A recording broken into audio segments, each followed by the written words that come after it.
ஆனால் கேசவநாயம் அவர்களை பொறுத்தவரை பாரதிய ஜனதா கட்சியில் நீண்ட காலமாக சிறப்பாக பணி செய்த நம்முடைய அமைப்பு பொதுச்செயலாளர் அவர்கள்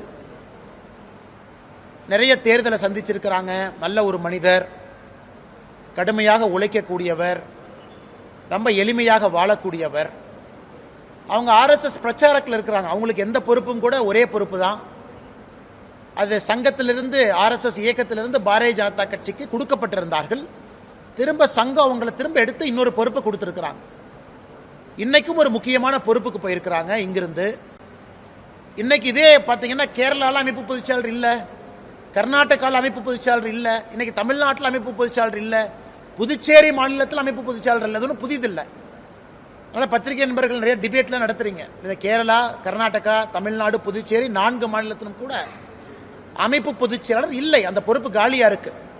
ஏன்னா சங்கத்துக்கு அந்த பிரச்சாரக்கு அவங்க திரும்ப போன பிறகு அதற்கு என்ன சங்கத்திலிருந்து இன்னும் புதியவங்க கொடுக்கல. காரணம் இந்த ஆண்டும் கூட சங்கத்துக்கும் திறமையானவங்க தேவைப்படுறாங்க. அது சங்கம் தான் உங்கள்கிட்ட சொல்லணும். ஏன்னா 100 ஆண்டு காலம் விழா நடக்குது இந்தியா முழுவதுமே, நிறைய வேலைகள் இருக்கு. அதனால கேசவநாயம்ஜி அவர்கள் இன்று காலையில் கமலாலயத்தில் சந்தித்து விட்டு வந்தோம். மிகச் சிறப்பாக பணியாற்றியதற்காக நாங்கள் எல்லாம் இணைந்து அவருக்கு எங்கள் நன்றியை தெரிவித்திருக்கின்றோம்.